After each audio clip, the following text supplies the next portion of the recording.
What's good? Happy Wednesday. Day, your Nora boys. We're in the building, brought to you by Nora Whiskey, ONORAWhiskey.com. It is definitely that premium American whiskey left, ONORAWhiskey.com. Go ahead and take a sip, but when you do, you have to make sure that you do it responsibly.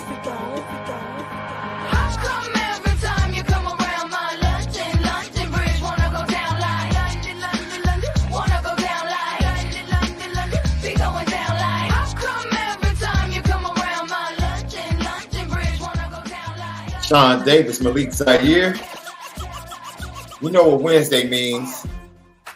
We're going to talk offense, defense with the coordinators, talk about their press conferences.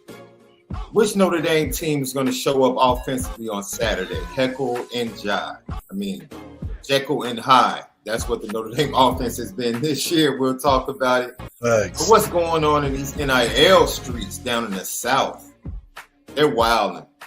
NIL going wild. The GTB questions, super chats, get to them, and we'll get to them as soon as they're put over in the chat and in the thread.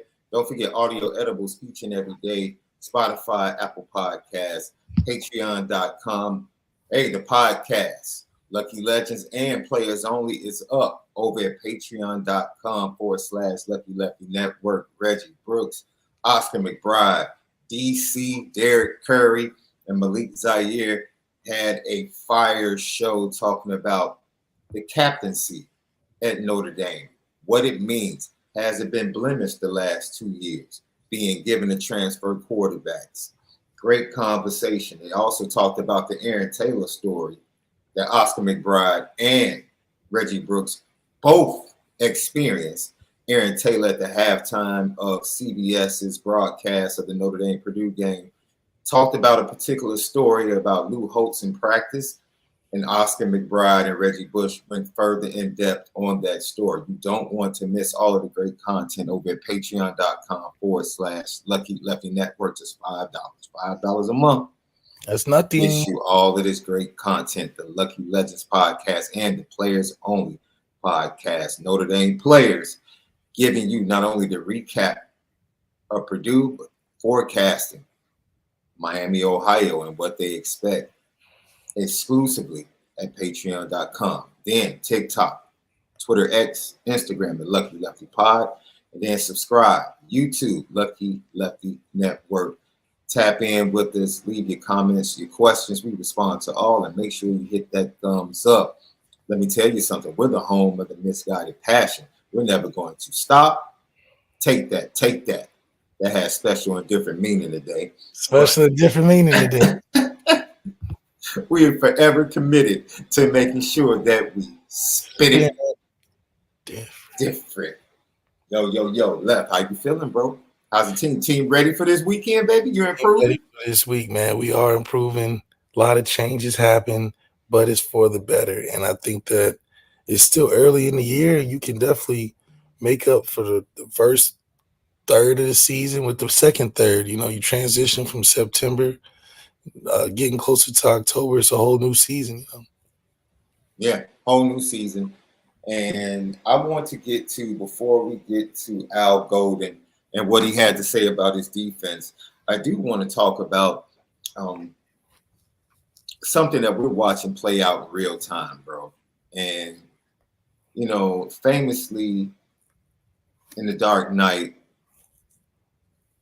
if you're a hero, you live long enough to become the villain. And we are literally watching things play out in real time. Let me tell you something, people. If you're not being right in 2024, man, hey, my suggestion to you is get right with the Lord. Get right with the Lord, boy, because the covers are coming off. The covers are coming off in 2024. It's absolutely crazy, bro, the way everything is flowing. And I think college football is going to end up being a crazy year, bro. We might have teams in the college football playoffs with 2 to 3 losses. No, I was saying that. I was saying this might be a year, at least the 12th team is a 4-loss team. because of think about the SEC, they're all playing each other, and everybody's about equal because nobody has a dominant quarterback. So now it's like any of them games go either way. You think Yeah. of how LSU in the first couple of weeks, they could have easily lost South Carolina. Yep. They could have easily lost the game before that too. You look at South Carolina, they smashed Kentucky, lose to LSU, but Georgia almost lost to Kentucky. So Florida will be at the bottom. But that's due to scheduling and internal conflict. But I think we'll see teams that are good have some losses. And I think it'll truly make it fun, like the college basketball schedule, where, being undefeated isn't even the most glamorous thing anymore. No, who Everybody cares? I knows mean, all that. it's historical, but no one cares if you go undefeated in Yeah, college nobody, basketball. but football, that was a huge thing. Now nobody, it's not even, it's about getting in the playoffs. Mm-hmm. Because people have seen it like, shoot, hey, how many losses can we take? That's how the conversation goes for these teams now. Before it was like, literally last year was, all right, we just got to be undefeated. Wasn't it like last year? It was like 7 teams were one loss teams. Now with the realignment of the conferences, you get to see um, more competition throughout the scheduling because they're in your conference. And so now you can't run from teams. You got to hit some gauntlets and some tough stretches in the season that define you as a football team, which I think makes the 12-team playoff even better, which I say Marcus Freeman in his space is doing something that no Notre Dame coach has ever done before, which puts him at a different grading scale, I think, than those of the Lou Holtz and Brian Kelly era. Brian Kelly just maxed out a system. He maxed out the structure in which you could do things, where he found the formula. Win 10 games, you hang around. Mm-hmm. That strategy doesn't work anymore because now you got to win and go deep in the playoffs and have something to stand on. It was cool winning 10 games and no big games because you got 10 games. You won 10, 11 games, got a bowl game. He figured out that formula. The equation has changed. Marcus Freeman's on a different playing field now with different expectations, different way to win, different strategy. So this Notre Dame embarking on this journey, I think, stands closer to what college football is going through, is that it's all even. And finding that advantage won't come for the next 15, 20 years, in my opinion. If we keep the same 12-team structure, you're not going to get that Alabama dominance for that decade or so and a half, because it's this way of doing the playoffs and the scheduling and alignment. You're going to have to be a bad mofo team to go undefeated, especially getting out of your conference. So with the portal being what it is and that being a balancing factor, I think the quarterback importance is even greater, but the win now culture takes away from that. So it's a little bit of luck involved. You know, you get, not everybody's going to have an Arch Manning as in the tuck. I think that's the luxury Texas is riding on, Man. because that one player is going to attract recruits. The one player under the right coach is going to have some sustainable consistency.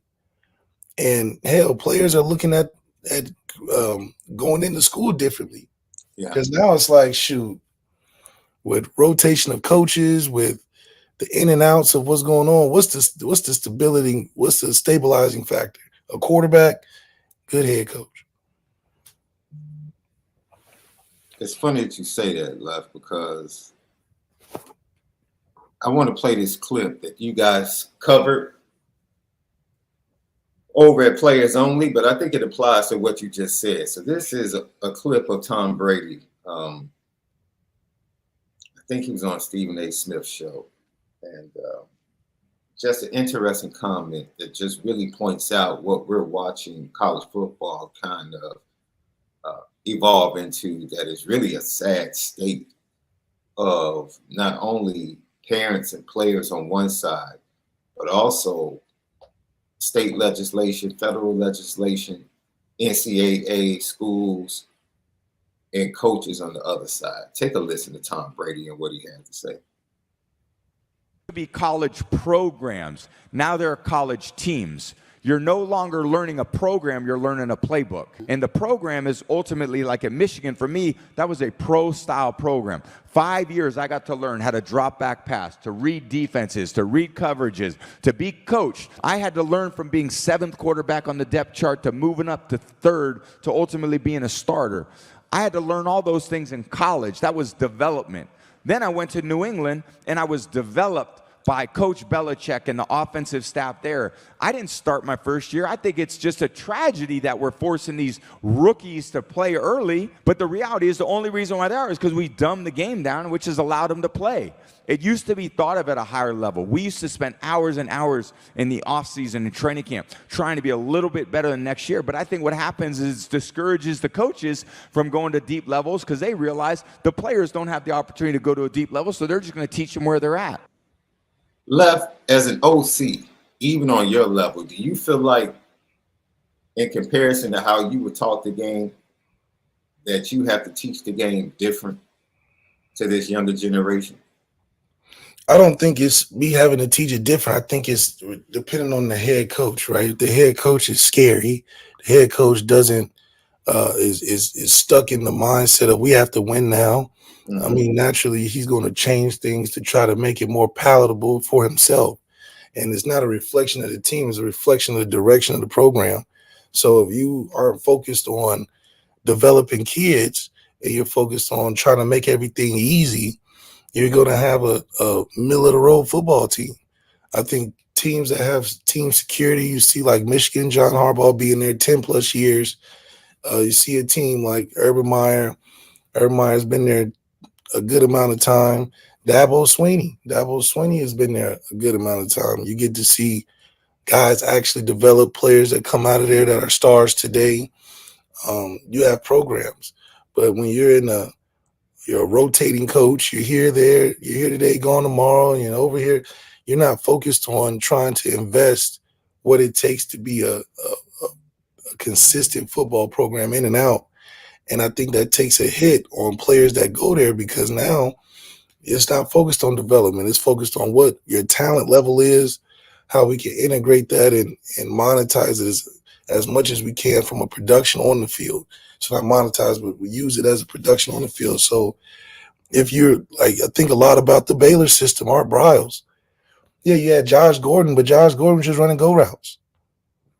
Josh Gordon gets to the NFL is you have to cater to certain things. And I think it affects quarterbacks that go into the league that don't get a chance to really have the experience that they need to truly develop because it only becomes a different game from college to NFL because of the time spent and the things that you're focusing on. Like Tom Brady said, you got guys spending all day in the NFL that's working on how to stop you.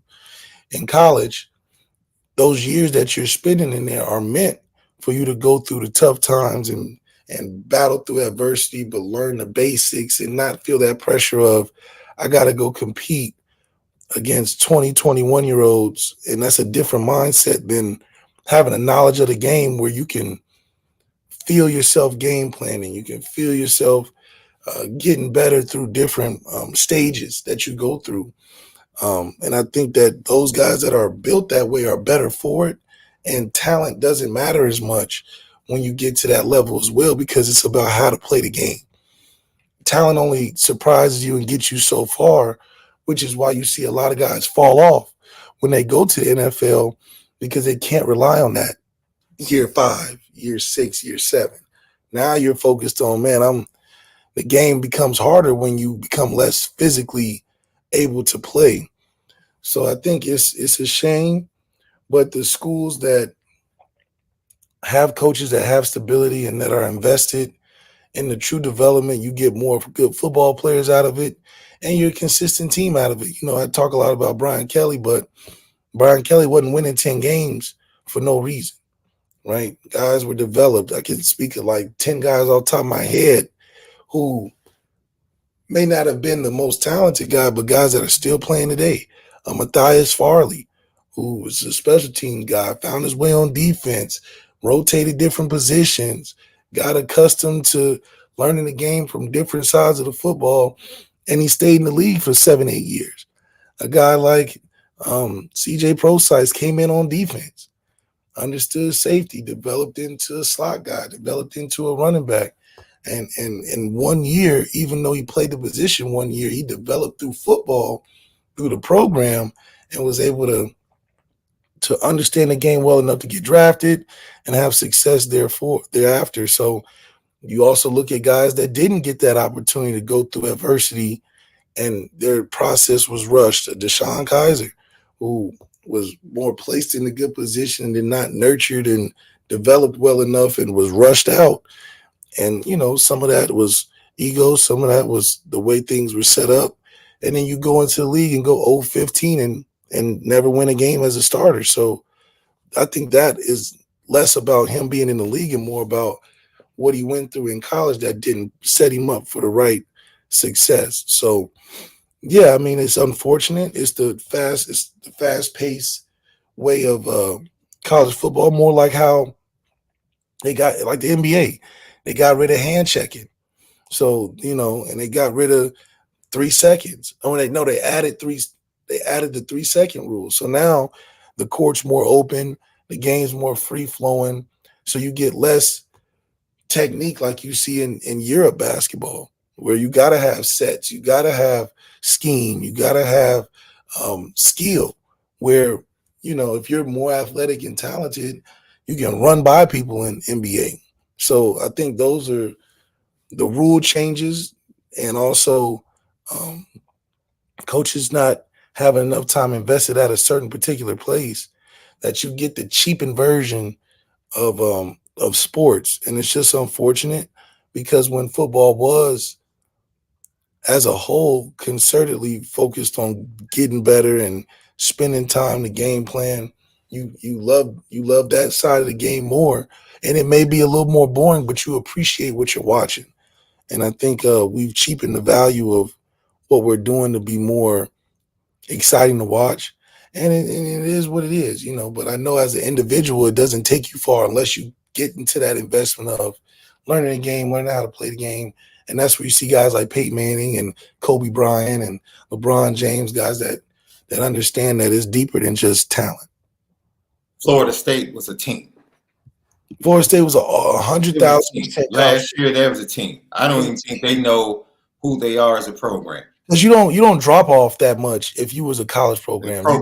Yeah. You don't just fall. Like even Clemson in their struggles, they don't just fall off the cliff. No, that's but that's a program, because their cliff has been. I'm saying Clemson is a program. Yeah. As compared to Florida State, anything Mike Norvell goes to is not a program; it's a college team.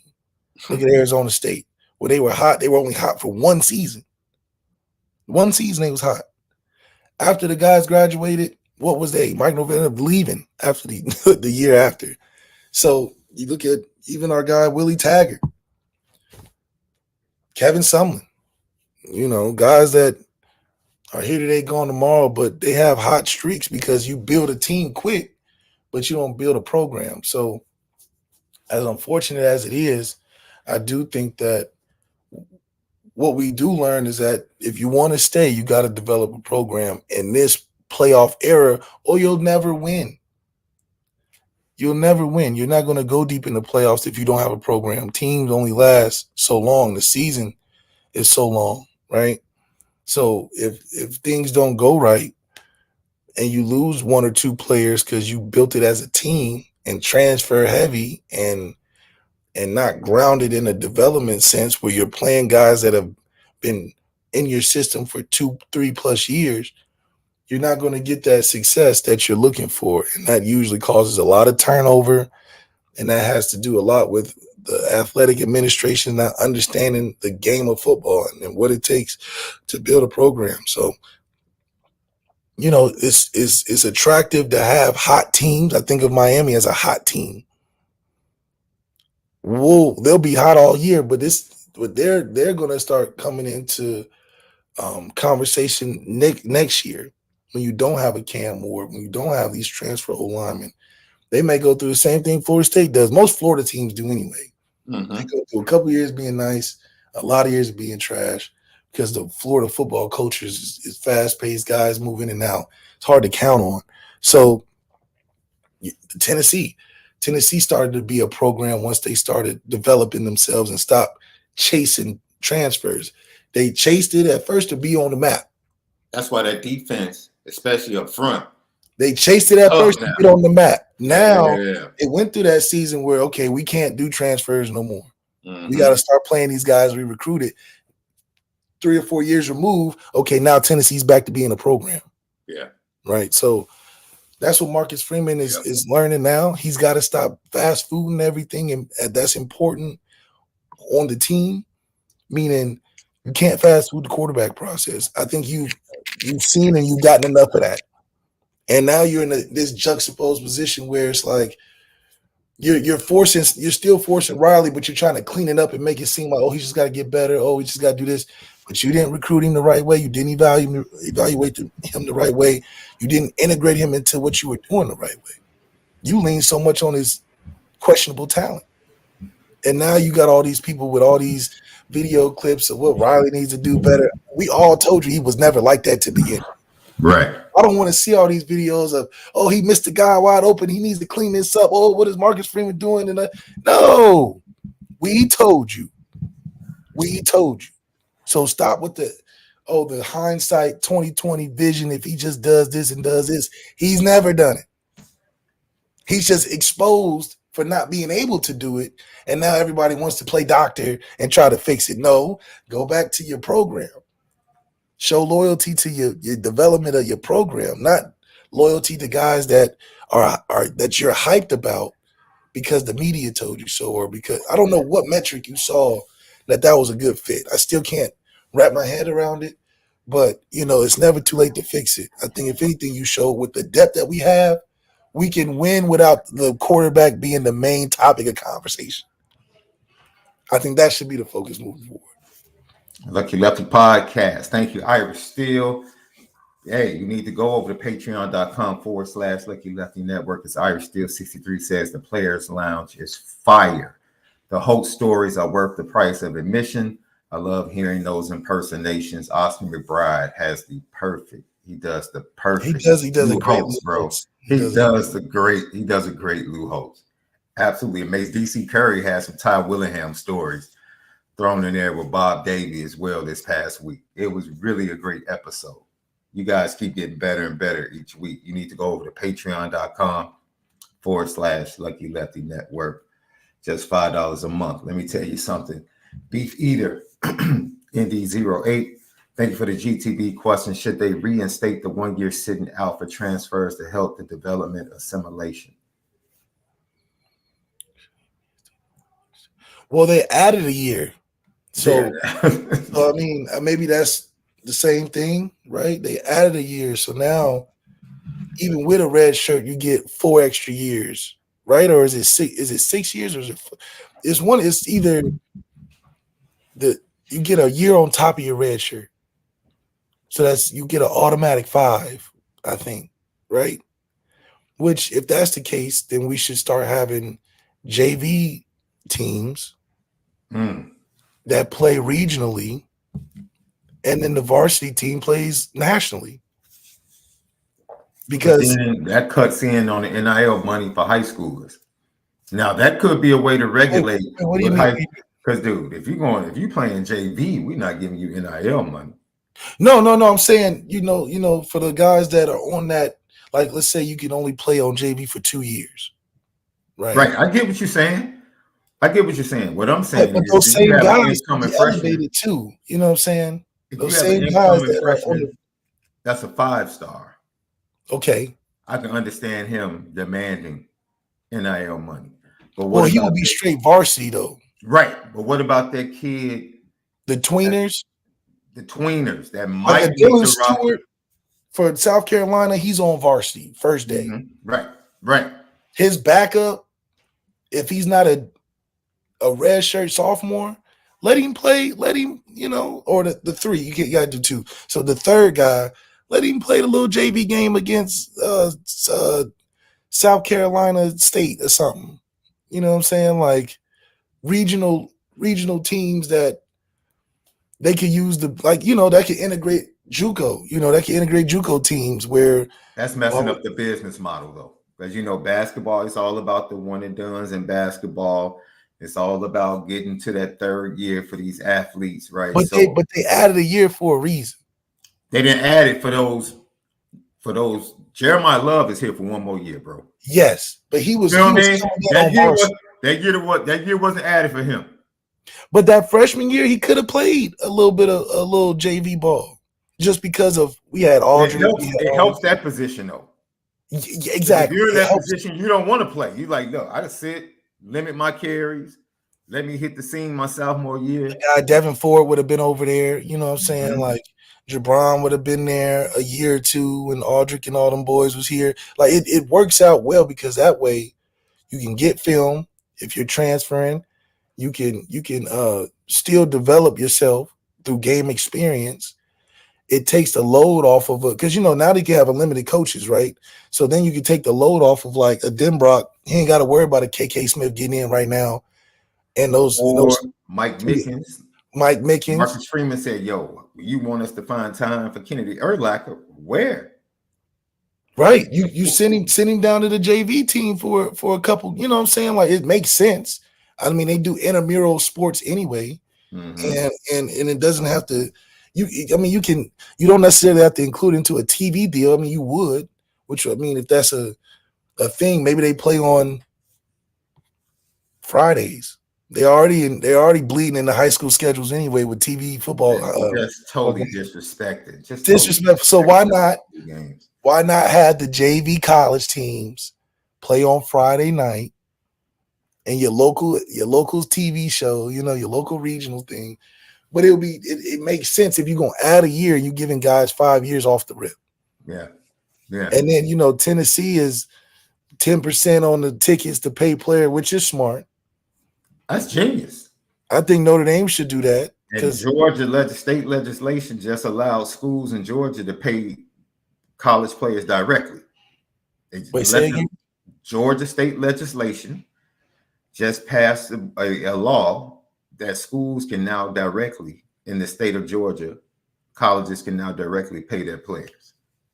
Like Georgia Tech can send a recruit a check. Yes. But where would it become? It would become, wait, how is that any different from what it was before? Because isn't the collective a part of the school? No, collective is supposed to comes from that school. Separate from the school. They say it on paper, but it's from Riley Leonard didn't get money from Notre Dame. He didn't get money from Notre Dame, but Notre Dame people gave him the bread, But now, if Notre Dame was a school in Georgia, Notre Dame would be like, we don't need the middleman. Right. Here we go. Right. And they do that for Georgia. That's the powerhouse of high school football right now. That's just SEC schools in a very competitive market, just trying to find ways to be ahead and stay ahead. So, I mean, that's Tennessee and Georgia.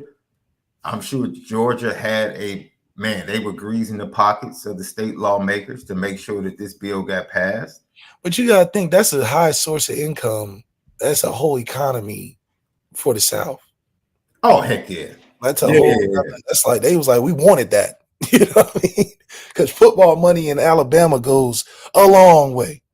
Because they got football money. Real talk, dude. Let me tell you something. Coming from high school where Chicago Public League games, the stadium might be a quarter field. You might get 400 people at the game. Yeah. Ain't no joke. No joke. A Simeon with Chris Burgess and Mikael Blade, they play. I'm going to check them out for a quarter because they play across the street from my church this Saturday at 1 o'clock. So I'll probably watch a quarter, then rush home for the Notre Dame game.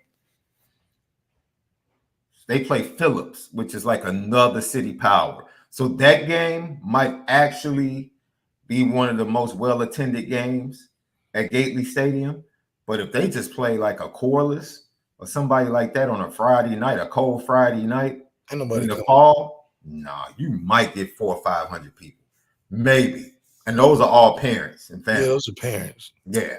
just like regular But football. the basketball games is different out there. You know, Yeah. they That's packed. yeah, they pack it out. Yeah, they pack it out. It's great because it's like a random Tuesday at 3:30. Oh, those are the games. Yeah. We play at 3:15. Wait a minute, the games ain't at 6 and 7 at night. No. Those are like the big games. Like varsity. If Simeon's playing Whitney Young or something like that. Oh That's scheduled that's like a Friday at 7. Yeah, like that's the regular conference game in Chicago, 3:15. What? That's after school. Exactly. Exactly. 3:15. What kind of schedule is that? 3:15 game, baby. Wow, game, man. Nobody can come to the game. Morgan Park, Von Steuben, 3:15. Which means nobody's coming to the game. Which means we're getting on the bus right after school. Like you in traffic. We're getting on the bus at like 1:00. You get out of school early to go play. Get out of school early to go travel for away games. But they have no fans then. Who? The games. No, games are packed. Oh no. Yes. Grown folks taking half a day of work. Oh, it's crazy up here in Chicago for basketball. What? Oh, that's so I've never heard of that. It's bananas. Oh yeah. Mothers and fathers, friends, family. Yeah, they taking half days, not going in for work. Yeah. Tuesday and Friday, dude. Tuesday and Friday in Chicago. Wow. The streets get real quiet around 3 to 6. The streets get real quiet. I got traffic. I got everything and then some. That's crazy to think about. Hey, man, that's why the South, to be a kid from the Midwest, to go down South and see an entire town shut down, like Jackson, Mississippi. No, Morton, Mississippi. Morton High School. That's where my cousin played. Morton, Mississippi, the entire town shuts down for the game, bro. Like, shuts down for the game. It's bananas. Never seen anything like it. Wow. Okay. But football is still 7 all the time. Yeah. Okay. No, unless it's on a Saturday, like the Simeon game against Phillips is 1:00 on Saturday, 1:00 in the afternoon. On Saturday though, okay. Yeah, Friday. Yeah, y'all definitely do it different out there, man. Yeah. Y'all definitely do it different. Yeah, football definitely means more in the SEC, and basketball definitely means more. The fact that y'all can, I don't know how that schedule works. So y'all can play that early in the day. Do y'all do Thursday football games though? We do Thursday football. Walking in the gym. Let's say if we had a home game in Morgan Park, we would be pretty much 1:00. We're getting ready to. Some of us will go to our 1:00 class. Some of us wouldn't. We had to be at the gym at 2. We had to be in the locker room at 2. Wow. On the court, stretching at 2:30. Back in the locker room, 3:00. We running back on the court. Warm ups, national anthem. Tip off at 3:50. That's crazy. Tip off 3:15, dude. Because the thing in Chicago is you cannot allow the students to leave. If you allow the kids to leave in Chicago, because I had a routine. I left to go get food, to go get my whole thing together before come back to the school. So they don't. So it's all about not letting people leave the school. Mm-hmm. You're just gonna get all in one, and then when you leave, we'll just see you when you get back. We're not about to. Oh, bro. It's like kids in Chicago, if you let kids leave the campus, they're not coming back, bro. Before a game, yeah, they would. Oh, it's too much to do in Chicago. No. Oh, if you on a basketball team, you're gonna come back and play basketball. Not on the team, I'm talking about students.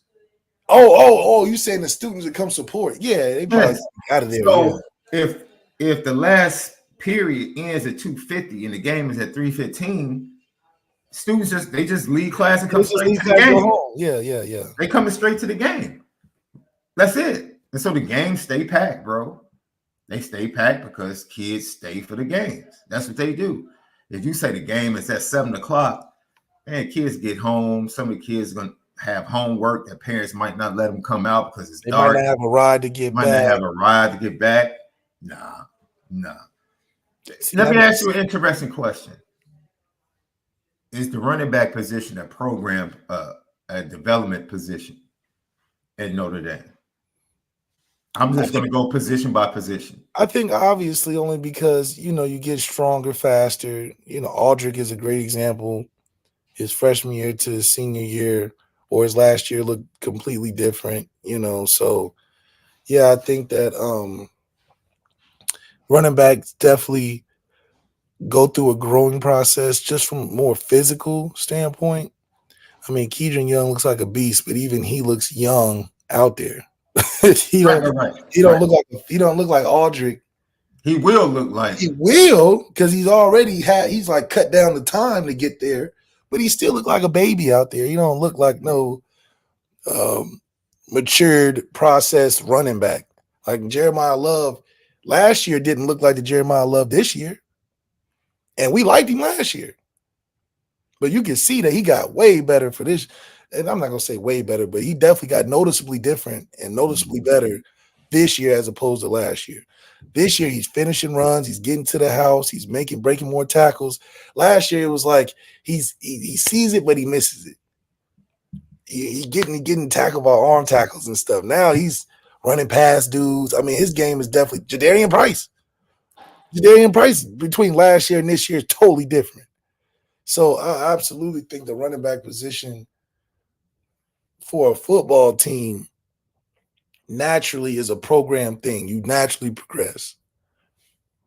Now, quarterback. Javon Payne, by the way, quarterback will be getting that way, right? We haven't seen it yet. Quarterback eventually will be a program. It will eventually be a program development.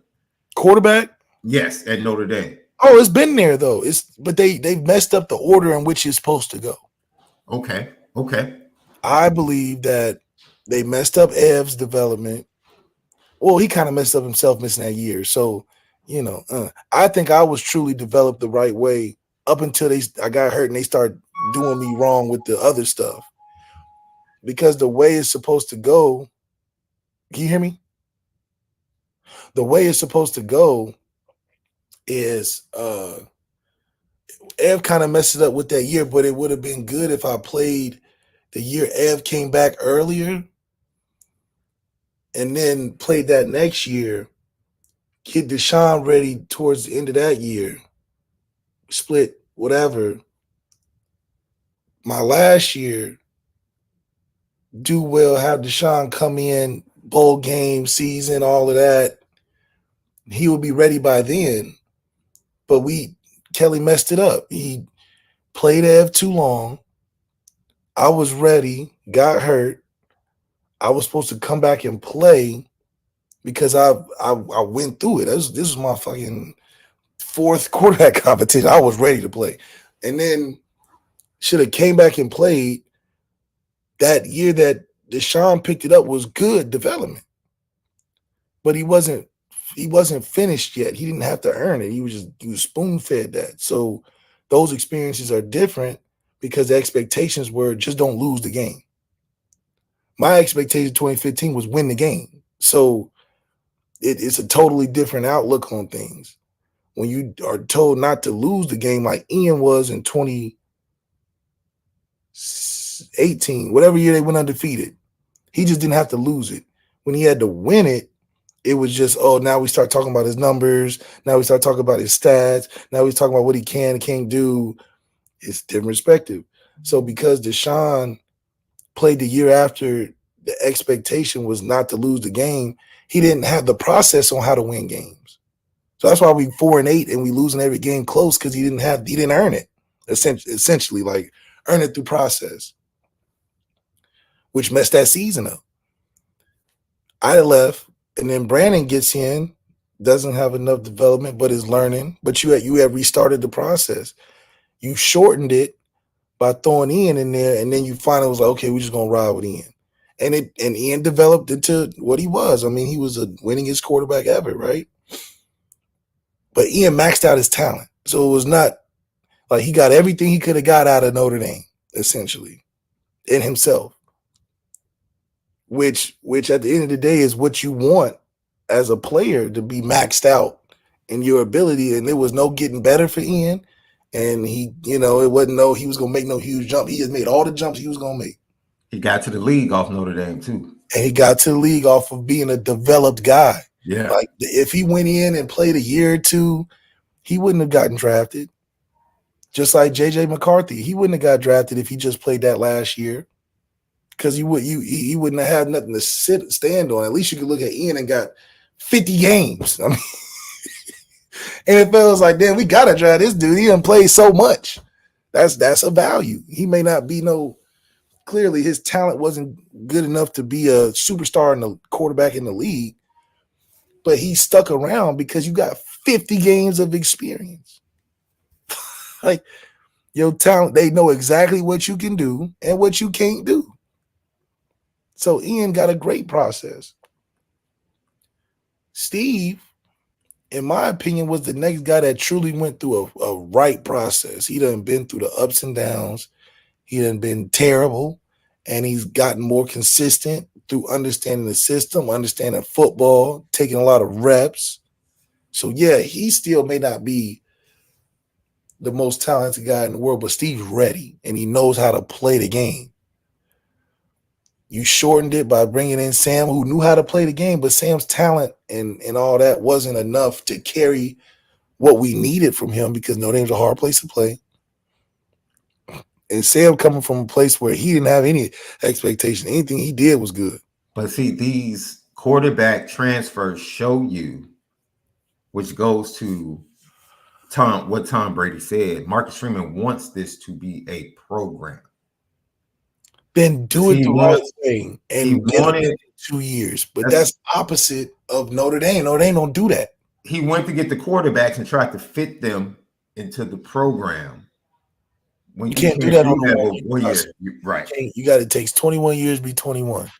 You can't sit there and be like, it takes 2 years for a transfer, but I'm going to force it in one because now you look like this. That's what he failed to realize for 2 years in a row, which is frustrating, because it's like you didn't even trust your own development with guys you hired. You hired Gino to make sure that guys in the room were ready. That's the whole point of getting Gino. And then you take the responsibility from Gino by getting this guy off the street. Because I don't believe Gino's coaching Riley. I don't believe Gino coached Sam. I think he just aided them along the way. He just, we're going to learn the offense together. He likes some things. We can talk about something. But he ain't developing those guys. Those guys, like Denbrock tells you, they are finished products. Sam was finished. It was no getting better for Sam. Sam running out on that 4th and 1 was always Sam. It was never like he didn't even believe he was going to pick up that 4th, because he never does that before. That's not his game. Steve, he'll do that because he knows the importance of what another down means, and he knows the importance of what he lacks in and what he does for the team, because he has a connection to the team, right? Sam's self-preservation, naturally. He didn't overextend himself last year. Hell, he got worse. That's how you know he had no investment into what he was doing, because how do you get worse with a better team? That Ohio State Sam and that Clemson Sam are two different Sams. The Clemson Sam, he didn't give a F. Ohio State Sam was just him being maxed out of his potential. Steve could have been that progression the whole time. And I'm only saying Steve as the placeholder for the years that he has spent going through a program. It could be anybody. You could play Steve with, whoever. But now you bring in another guy off the street who's even more non-finished. And you're trying to integrate him into a whole new thing in a year and step over the process that you built with Steve the right way. And now you get the natural disconnect. That's why I kept telling people it is not an easy thing to do. And we didn't cater the situation like Nebraska catered the situation to Dylan Raiola. You can work with it if you all in. You can't be all in on the quarterback and not all in everybody else. So there is no surprise at what Riley's playing like. I told you about it, but the process wasn't done right. And at Notre Dame, you have to do things the right way. You cannot shortcut what it takes to be great at Notre Dame, because Notre Dame already has some crazy type of stipulations. They're hell bent on doing it the right way optically. Anytime you're doing something the right way optically, it's a fine line. There's only so many things you can get away with.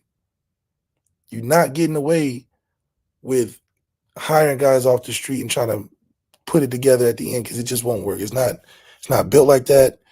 Program's not built like that. So the only way to save it and truly get that development out of it, like you do the running backs, is do it the right way. Jeremiah Love was a package guy, not package guy. He supplemented Aldrick. He played, but he supplemented Aldrick when it came down to crunch time. Aldrick was in the game. When it came down to anything close, Aldrick was in the game. Jeremiah Love played. That's why we liked him. And his potential and the way he flashed was like, okay, he's going to overtake this next year. Not this year, next year. You should have brought Riley in the same way. And when he started to flash as the season got on, as he got more comfortable, if you got to a point, week 11 or 10, where Steve fizzled out because of his talent, not because he's not ready, but because of his talent can't carry you through some things, that's when you was like, all right, Riley, are you ready? That's why I never wanted to give Riley any credit during the regular season, because the value of which he had to the team was going to be in the playoff games. Now, what you're saying is really highlighted by what you guys talked about in the Players Lounge, because I think it was Reggie Brooks said when he came in as a freshman, it was the year after they won the national championship, he said his first team meeting, Lou Holtz walked in and spoke for 5 minutes and left. And then Chris Zorge got up. Yeah. And pretty much it's like, you don't know anything. Shut up. Listen. And just do what we tell you. We're going to show you how to be a football player at Notre Dame. And the players took over. Like not the head coach. Lou Holtz didn't say a word. Marcus Freeman's saying too much. You see what I'm saying? That's what I see. I feel like it's certain. The offensive line has that to where, the old line at Notre Dame, year after year, can just say, you ain't no freshman talking nothing. No. Coach Rudolph, hold up. Yeah, Coach Rudolph. We got this. It's right? like the O-line aesthetic has been there longer than Rudolph. So it's like Mike Mickens has created that to where X, BMO be like, hey, coach, I got this. They damn near running the meetings. We got this. The tight ends. I feel like the tight ends at Notre Dame pretty much, hey, we got this. Tight end. That's why I'm like, you can rotate tight end coach every year. You damn near don't even know the tight end coach right now. Who's tight end coach right now? No, it is Denbrock pretty much. No. Denbrock along with being the OC. But he can do both because the tight ends are But he's coached it before. So it's easy. And he's coached it before. But my situation, I think, like Mike Denbrock wouldn't be linebackers do that. Now this is an interesting that this position came up during players only. Who's gonna stand up and tell these youngsters at linebacker that this is not only am I telling you, but I can show you. But that's where Marcus Freeman to me comes in, is because that's where he needs to implement that. Him being less of the face as the team as the head coach, because he can't score no touchdowns and stop no touchdowns. More involved in the linebacker room, where that's where you become the face of the room. That's where Drake Bowen and the Jay Nosberries and all that follow you from that aspect. When you're the face of the team, and you're the biggest thing going, especially offensively. Well, not offensively, but just from they're talking about you more than anybody that's a player on the team. I think that's more negative than if he was to just be in the linebacker room and be in that face. I think you would get a more leadership development, player development in a process. Because Heaston was that process for those guys to the point where he started producing guys out of there, and it started taking care of itself so he could be fluid. He went to Chicago for a year, came back. Over here, came back, took a step down to Chris Watt, let him do some things, came back. You know, the guy, the O-line coach at Nebraska, was over at Notre Dame interning. Yeah. Like who can I guess Jayden Thomas could have taken over, like coach. The receiver room is see, Denbrock wouldn't have been able to do receivers in OC because the receiver room don't have no process.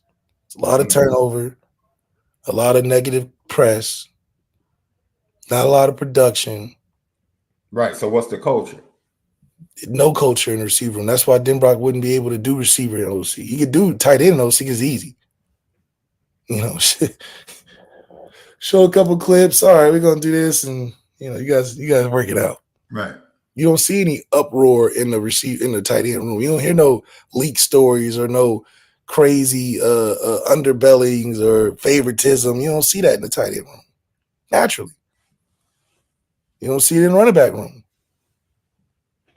You can see it in the receiver room because there's no culture there. So a lot of stuff that happens in there is separate from what the culture of other rooms are. That's why Jeremiah Love told you. He said the running back stand.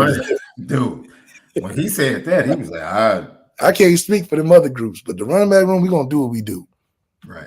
And I think the teams that have no culture in the room or that process, D-line, receivers, that D-line is recent. Quarterbacks. D-line had a culture under Elston. Under Elston, yes, I agree. I think they're trending there. See, this is the like, I'll give you a perfect example. I was chopping it up with Dominic Hulock last night from Immaculate Catholic here in Chicago. He's coming to the game this week because next week is his homecoming. So he can't come to the Louisville game. So he's like, I'll be at the Miami, Ohio game. So I'm chopping it up with him. And he's talking about how he really put in work because the majority of the time he played linebacker for the first 3 years of his career.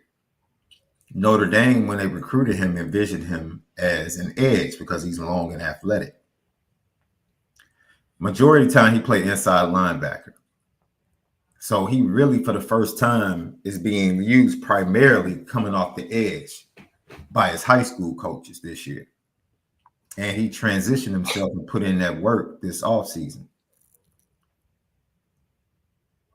So that's kind of how Notre Dame is approaching their evaluation of the defensive line. Like fast linebackers that can put on weight, that are long, that can get after the quarterback. They, you know, guys like Abubakar Traore. And then guys like Joseph Reif from York, who's a big-time four-star kid, who's just now getting to 250, who they project to possibly get up to 290 when he gets to Notre Dame. So that is, I talked to him as well. He talked about how he's much better. He's been working on, you know, dealing with double teams. And so their approach to the defensive line, which they have an idea of what they want to do in comparison to other schools just going out and getting ready-made 280, 290 kids that might add another 20 pounds of muscle to get to 300, or guys like Sean Sevillano, the one guy that they do have, the big body, along with Gabriel Rubio, who will be back soon. Those are the two big bodies you have that were just big bodies that you brought into the program. So I think they have an idea, certain, but it has not become a consistent program within the program, if that makes sense. Lucky Lefty podcast. So Al Golden met with the media yesterday, and he talked about, of course, Al Golden makes every team. He's like from the school of Lou Holtz. He makes every team sound like they're the greatest thing ever. Every quarterback. He made Hudson Card sound like he was Lamar Jackson. And he's making Gabbard. It's funny because Coach Barton was like, I don't know what to do if I was Hudson Card. Miami. He was like, after the first half, he said, I don't know what to tell him. He didn't want to be out there. He didn't. But it's still good to see. Like you said, Al Golden has a way of building up the team that we're going against. Maybe it's a psychological thing, or maybe he really feels that way, and that any team can, if they're on their best day, they can give us something that we couldn't handle. So yeah. So Al Golden, he talked about the upcoming game with Miami, Ohio, but he also talked about Bryce Young and RJ Oben and what to expect from those two gentlemen. From RJ Oben and Bryce Young on Saturday? Yeah, I mean, I think they're both improving. Obviously, different stages in their career and for different reasons. So I liked RJ's effort. Obviously, made a big play on the backside, rushed with more force, set the edge better for us. And obviously, Bryce is getting better as he starts to accumulate reps and gets a little more comfortable in the game. Al, you constantly stress improvement, but 3 games in, how do you evaluate your defense? Again, I just think each game is its own entity, you know. We just need to be consistent. You know, we had a consistent approach today. We need to get better. We need to play with great energy and effort. You know, again, for me, it's not about the stats and all that. It's about just, do we know how the other team's going to attack us? Do we know how to execute what we're doing? Do we play with great effort and details? And I thought we did that last week, and that's what we have to carry in. But none of the results carry into this game, and we got to get our butts ready for a really good Miami offense. No carryover. That's that attitude. Let me tell you something. Also, I didn't cut the clip up, but he was like, "Yo, there was no talk of shutout. No one was talking shutout against Purdue, but people were upset when we gave up that touchdown.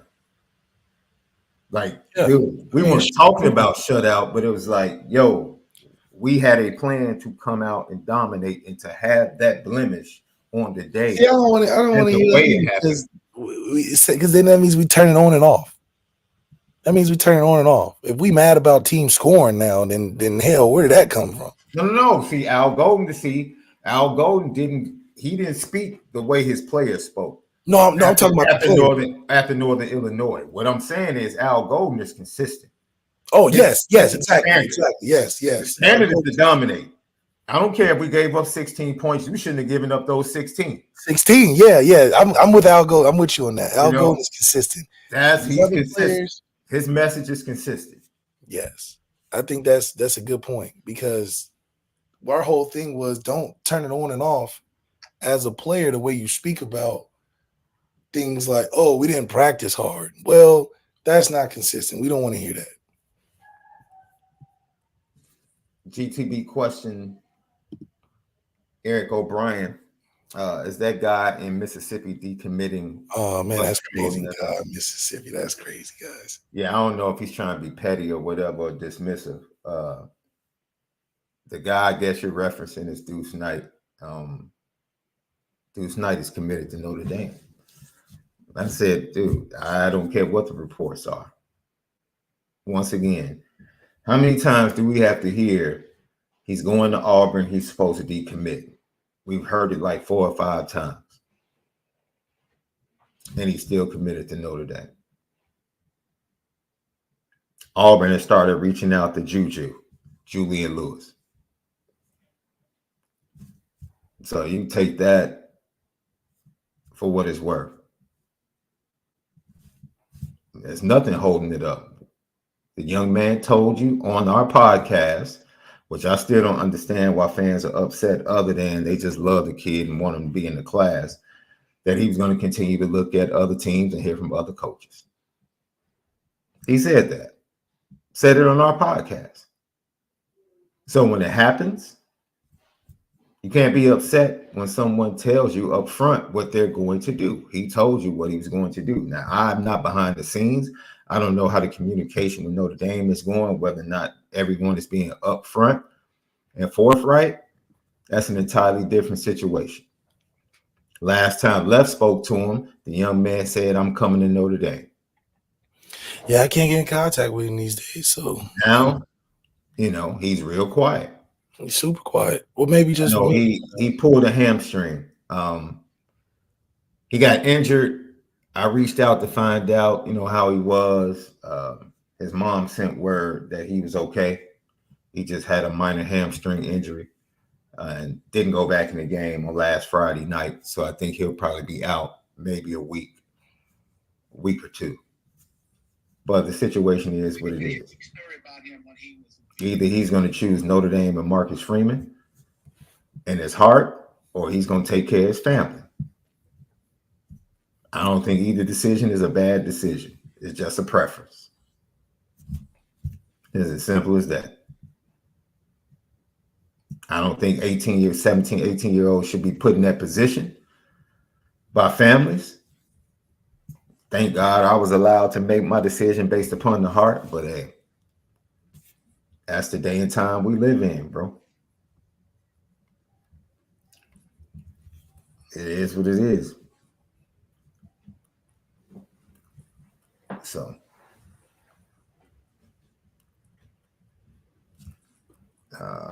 there's another one for you left. You can ND Milton fan.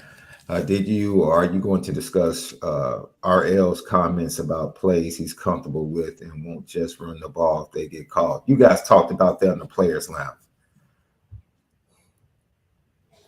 Yeah, came up in the players only. he definitely had a good segment about that in the players only, because I mean it's obvious. It's like can you live like this throughout the whole season with this wildcat dink and dunk offense where our quarterback has similar, if not better, running stats than our, my opinion, second round, first round running back? So how long can you keep that up? So talking about different strategies and just the mindset of what Denbrock's thinking about. Mm-hmm. Denbrock's ego is probably a lot different now because he had to let go of so much of what he just got done doing that is completely opposite of what he has to do to win at Notre Dame with arguably a deeper team. And it's crazy that one guy can make so much effect on how Denbrock's calling these games. I mean, that's the effect of the position, though, huh? Right. That's why I'm like, there couldn't have been conversation between Denbrock and Marcus Freeman on bringing Riley in. I think it was Riley was brought in, and then Denbrock came to put the fire out and manage it. Yeah, I agree with that. But I think that's one of the things that you have to think about as well, that goes back to the team program thing, Left. It's like, man, look, at some point, you have to become who you are. You have to form your identity, and then you have to play to that. You have to play to that. The one thing I can say is that, speaking of Deuce, when Deuce shows up, if he shows up, he's walking into a room where it's going to be Steve, CJ, and Kenny. And Steve should be able to say, hey, dog, hey, I'm going to show you.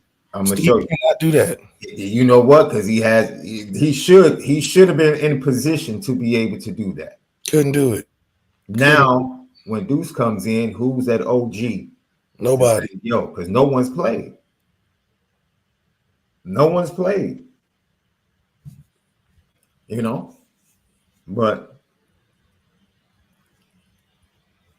should be interesting, man. Lucky Lefty podcast. Al Golden not only talked about that, but Lefty, I'm sure you're going to love this clip. This shows you the wisdom of one Al Golden, right? He's come to a certain realization about his young players, watching them over the first 3 weeks. Less is more, Left. Less is more. Less is more, I would say. Less is more. Keep it quiet. We're still, using, a lot of signals to supplement. So I think it's been good, but I don't think it's been as impactful as people would think. Coach, I know you said nothing really carries over to this week, but when you look at the Purdue outcome, does confidence from looking at tape maybe carry over to, you know, less mistakes, maybe turn over to this week? Yeah, I just think, you know, the confidence comes from demonstrated performance, right? And so why did we play with confidence? Why did we play fast? You know, the first thing you do as a coach is examine yourself when you don't do that. So we have to play fast. We have to keep it clean. We have to know exactly what we're doing. So I think we gleaned all that from last week, and maybe those elements can carry forward. But, you know, when you're coaching college football these days, especially when you're not in a conference, the variety of what you're seeing each week is dramatic. So we have not seen an offense like this thus far, and that's the challenge. And they have a great quarterback to run it. Well, you get to see Al Golden do a good job of giving props to what he sees. He can sell the fight, Lef. He can sell the fight, boy. He can promote it. He can promote the fight, boy. Out of respect to what I believe, Coach Martin's one of the better coaches in college football. So, you know, they're going to come with something. And it's Gabbard starting, right? He's not a bad player. I think they get to things that he likes to do, and it's just an opportunity for our defense.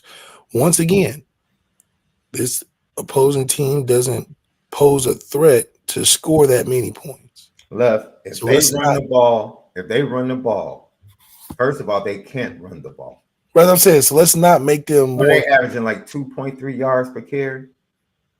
It's abysmal. If they run for 100 yards against Notre Dame,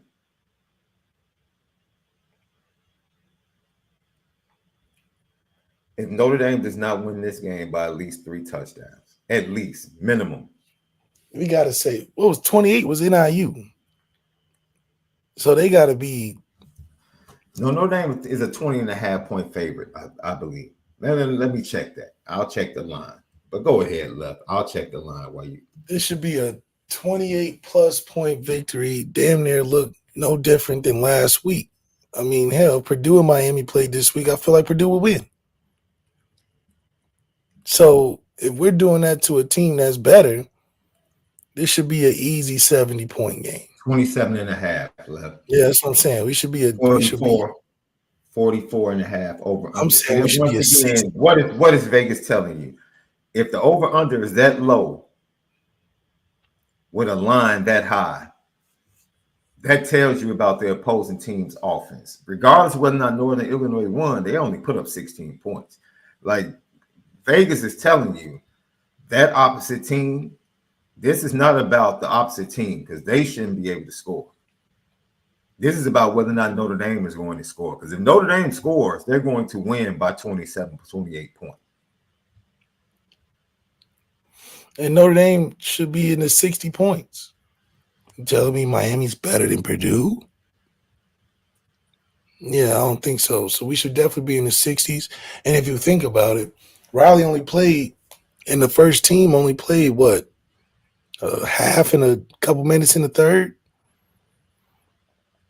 So extrapolate what they did in the half and a couple minutes in the third, the whole game, we could have put up 100 points.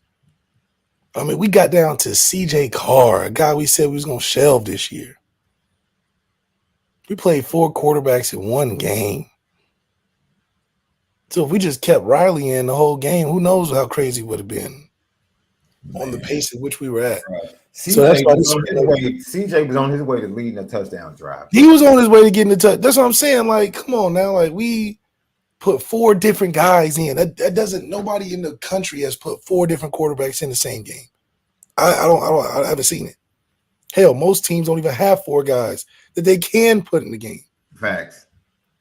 So to be able to play 4 in one game, nobody's ever done that in college football this year. So if we don't play 4 guys in one game, we should be in the 60s and 70s this week. And it's at home.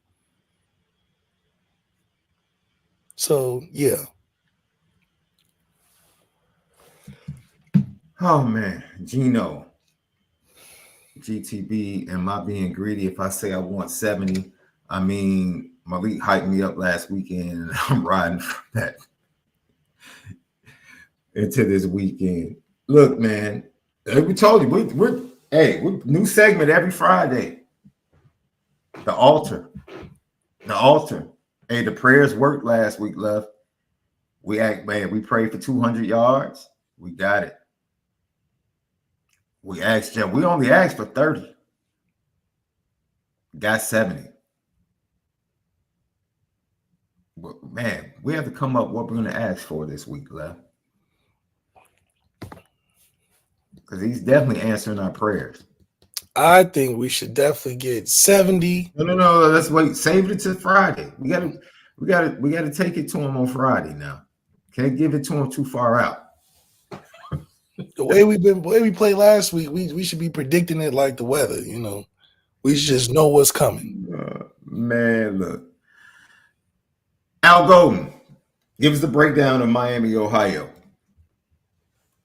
You look at Miami, their explosive numbers, their average per completion, the guy running it, and Gabbert, the versatility of 8, the size of 2 and 6 in the backfield, the size of 85 at tight end. 56, the left tackle, is really, really good football player. They have obviously receivers that can make it go. Everything goes through the slot, 15. So, we got to do a great job against him. They've added size and length on the perimeter. So, and they have a very experienced quarterback. I don't know. There can't be another quarterback more experienced than him in the NCAA. And he does a great job running that system. And they do a great job executing it. That cat Al is good, boy. He's good, left. That dude's promoting. He's promoting this game. He's keeping you locked in, boy. He's keeping you locked in. He's got to be getting some of that. Hey, by the way, Notre Dame was still a top 10 most watched game. I think they was 8th in the nation in a 66-7 blowout. Everybody wanted to see what response was. Shit, I think everybody was anticipating that. What's the response? What's Purdue going to come out and do to them? So, I think half of that is people want to see us lose. So, I think that's where we get that ranking. I love that. But also, maybe Al Golden's getting a percentage of the ticket sales because he know how to sell them. He's like, I'm trying to make sure this is a sold out game. Boy, we got a first round left tackle. We got 2 NFL running backs. We got big time tight end. We got a more experienced quarterback. That's crazy. He said the quarterback that's more experienced than anybody in football. Dang. Remember they faced the fastest quarterback they were going to face all year last week. Yeah, that's what he said. Hudson Card is probably the fastest quarterback we're going to face all year. That's what he said. Now we got the best experience. Did Hudson Card even get rushing yards in the game? No, he didn't even get no rushing yards. Negative. Yeah, negative. Yeah, like that's a lot of speed. You get negative yards. But even now I can't say I've covered a couple Gabbert games. I think he's solid. I don't think he has the weapons that he had last year. But they got some. He can do some things. It's just he got hurt last year. But he's not an athlete by any stretch of the imagination. So from an operational standpoint, yeah, he can operate. But we got too much talent that it doesn't matter. So it should be a very easy win. I see GTB. I got Irish. Gordian Nut. Do you think they get to CJ Carr again on Saturday? If we scored 42 in the first half, yes. John Massey, GTB. What other adjustments do you think Denbrock will add this week to help Riley? We saw a lot more rollouts and flat throws versus Purdue. They activate the tight ends too. Yeah, I think Denbrock's whole thing was let's just go to what Notre Dame's known for, running and throwing the tight ends. And now we got a guy that's almost like another running back. So QB run, power, tight end, pass game. And I think Denbrock is comfortable with that. He's got a long, decorated history of calling games like that. And so he probably found a formula for Riley to be most comfortable, give him some opportunities to get down the field. Riley's got to pull the trigger, but there were some opportunities. But more importantly, the consistency and comfortability of Riley, you got to see due to the play calling that was given. Boundary runs for him, short yardage, pick him up for a touchdown type of runs. Nothing putting Riley in a position where he has to play outside his body. He played within himself. Guys, running backs responded well to that, played off of each other, and then receivers will get it eventually. It's just we're handcuffing ourselves even having him start this much. So I'm not going to complain about guys running wide open because I told you already guys are going to run wide open, and we can't get it to them. So I'm not going to beat a dead horse on that. GTB T Smith 0323. Thank you for tapping in. Why do I feel like this team is like the Lakers? We lose a game, everyone comes at us hard, and now we're trying to destroy teams and hoping it doesn't bite us in the end. Well, a lot of it is because we know that the schedule is what it is. Marcus Freeman told you everybody heard the news. The schedule was easy, and it is for what we're supposed to be as an expectation. Yes, it's the standard for us. It should not be no tough schedule compared to schedules that we played years before. Like last year was a tough schedule. Shit.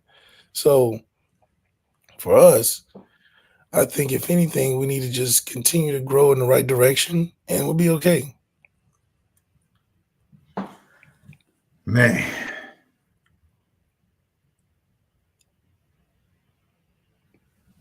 I think that's it for Al Golden. As we transition, once again, Lucky Lefty podcast. When we come back, we'll get to Mike Denbrock and NIL information, and we'll let you guys go. Enjoy your Wednesdays, man. The home of the misguided passion.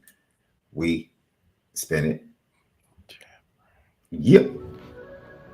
What's up, family? The merch shop is finally here. Lucky Lefty Network merch shop. We got it all. From the shirts to the hoodies to the hats to the nitty gritties. Come here right now. Shop with us. Come get the swag because if anything else, we spin it different. You see the gritty. You see how we get down. It's elite.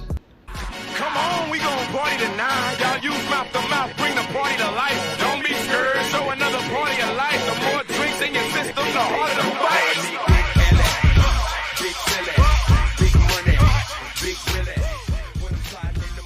Onora Boys back in the building. Lucky Lefty podcast. We talked Al Golden, his presser. We talked about Notre Dame program or team. We talked about some stuff going on, legislative moves made in the South for football, NIL. Tennessee adding a NIL fee to their ticket prices. Audio edibles each and every day. Apple Podcasts, Spotify, Patreon.com/Lucky Lefty Network. You need to go over there, $5 a month. You can get the Lucky Legends podcast and the Players Only podcast. Don't forget TikTok, Instagram, and Twitter X at Lucky Lefty Pod. YouTube. Subscribe, share, hit this thumbs up. It helps with the views. Leave your comments because we respond to all. Lucky Lefty podcast. Home of the misguided passion. And you already know that we spin it different. Offensive coordinator Mike Denbrock left. He's just trying to build on last week, and hopefully, man, what he saw can carry over. I saw for the first time really some carryover from the execution that we did on Tuesday, Wednesday, and Thursday carrying into the game. And there weren't nearly as many hiccups along the way. There was more consistency in how we executed, and that led to us obviously being in a better position to put points on the board. And then obviously we've got some explosive athletes on the offensive side of the ball, and it was great and a lot of fun to see those guys kind of break loose and have great days. Obviously, Riley was able to see the end zone 3 times on the ground. But when you look back at the tape, do you look at it and say maybe he had some moments where you could have passed the ball here and got the ball downfield to some receivers or tight ends instead of using your legs as much? Yeah, I mean, I don't think it's just for Riley in particular, but certainly there's some plays that we left out there we could have done a better job with at all positions, and we got to continue to work on that's we spent a lot of time on that today again, just working on being more consistent in the passing game and understanding each other a little bit better, and hopefully as we continue to work on that continues to come along and get better and better. We're going to need it.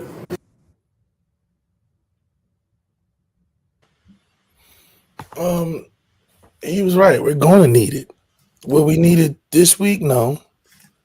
I think if anything is slowly building his confidence back, give him some chances. If he misses it, oh well. But let his strengths be his strengths. Let's not just get off of him doing well running the football. Clearly that's a threat. Clearly it's a problem, and clearly he's good at it. Before we jump ship and start talking about what he needs to do better, maybe spend a few weeks with this easy schedule to continue to, run the football well. Because, hell, if he stops doing that well, then I'm not leaning on anything him throwing the football. He shouldn't be in the game. So let him get his confidence through running. And, until you decide to do differently on strategy of offense, you gotta work with it, I guess. I don't know how he's gotten so much loyalty and unwavering faith in Riley Leonard. But if that's how we going, then hell, let's not get out of the wheelhouse of what he's good at. Well, no, I think if you say next weekend, when you go in for the Louisville game, if you see coach and you and coach go into the office, I think coach would definitely tell you and share with you some frustrations. I know the guy. Look, I know you got his number right now. You don't have to tell me. I got the pad right here tell you he's frustrated. Let's the pad, the QB notes tell you. Ladies and gentlemen, this is a notepad. This is the 2014. 2014. Look, a play that he ain't running, a play that he can't run right now because he can't throw the ball. Look. The most important thing as a QB is being able to play every play. So if we can keep Riley healthy, that's all that matters. Say that one. Read that again. Say it again. The most important thing as a this QB, is the book of Mike Denbrock and his quarterbacks. Go ahead, Mike Denbrock, chapter 12, verse 11. The most important thing a QB is being able to play every play and protect yourself. Another point. Two things: be decisive with the football and make good decisions. Has Riley done that last game? Yes. He made some good decisions. Hold on, let's keep going into the Denbrock isms. Because you're really judged by how you handle pressure. Look, this is Denbrock quotes. Now see that, bro. Whoa. Stop right there. Because they asked him about this. That was our boy LaVon Whitaker. Once again, I tell you, LaVon Whitaker asked the best questions. In my opinion, LaVon Whitaker asked the best questions out of all the Notre Dame media right now. No softballs. Really good question. Another one by our boy LaVon Whitaker. Let me tell you something, Left. LaVon Whitaker asked him straight up, like, hey, see, your quarterback is a natural runner. And as soon as he leaves the pocket, his eyes aren't up.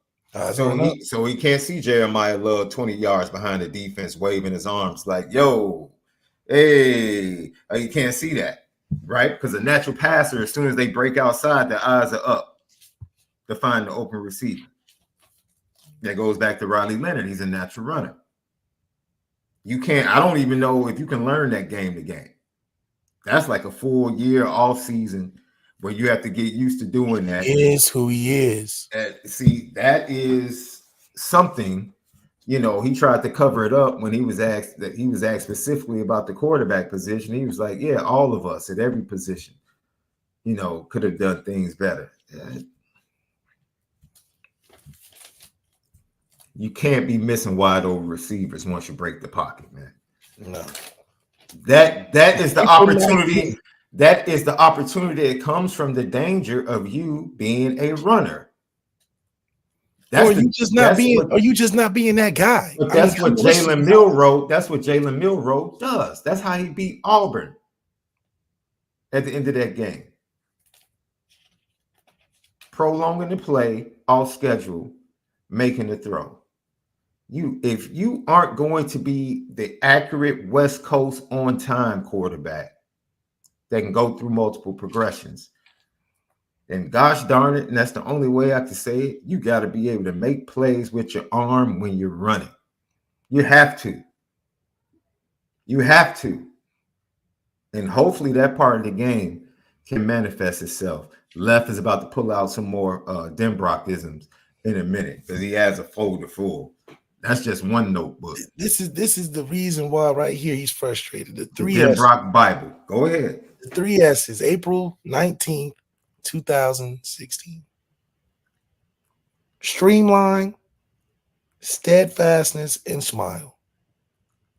Those are the 3 S's that Riley Leonard needs to work on. Streamline, flowing steadily without turbulence. Make more efficient or simple reads.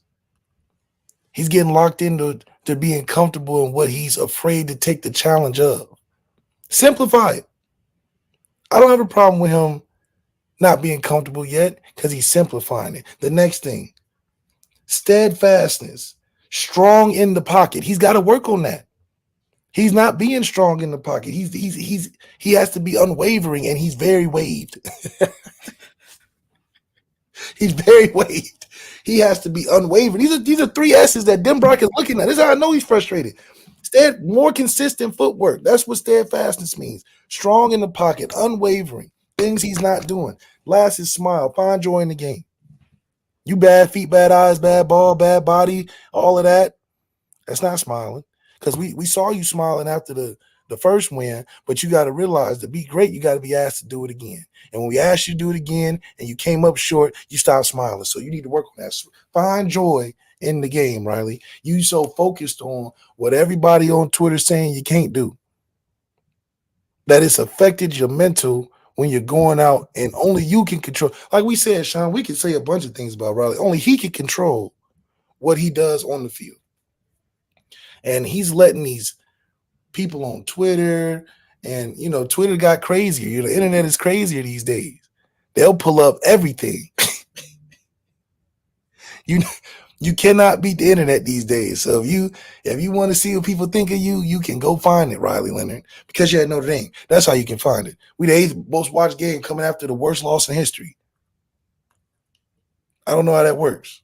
A lot of people want to see you fail. So you clearly are eating that up, and it clearly looks like that's in your mind when you're running past guys wide open.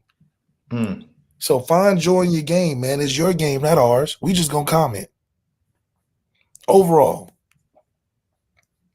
the management of the offense, don't get ahead of yourself. And he's getting ahead of himself by not letting it come to him. He's a little more gun shy, if you would say so. But it's good. Hey, the Bible of Mike Denbrock. Look at that. Right there. Lucky Lefty Podcast. From Denbrock. Communication. Ladies and gentlemen, that shows you Malik's a good student, man. Work within the system. Is he working within the system? You see, don't cloud the brain with everything, right? Living with outs. If they, just work the system. This from Denbrock. Denbrock say work the system. I think Mike Denbrock would be very impressed with his pupil on this day. The student has become the teacher. Lucky Lefty Podcast. Is this the rigorous training? Is this the rigorous training that you put your quarterbacks through? This is the you're stuff. You're echoing Mike Denbrock to your young freshman quarterback. I bet you Steve got this is how I know you ready to play Notre Dame football. If you got stuff like this. Because you done spent years taking notes down, understanding what it takes to be great. Riley don't got nothing like this. He don't got nothing like this. Mike Denbrock talked about the measure of the Notre Dame offense. How do you measure improvement, Coach? If I've seen a lot of difference on the practice field, I think it's just great to get those guys some real game rep kind of experience, and even if it's as CJ got in the last series of the game, I mean, it's invaluable for him. It's invaluable for Kenny Minchie to get out there and play some, and obviously Steve got an opportunity to play quite a bit of football in the second half. That's going to hopefully be something that as we continue to build on what we've done becomes something that happens a little more frequently. In 3 games in, how do you measure the offense, and is it where you think it should be right now?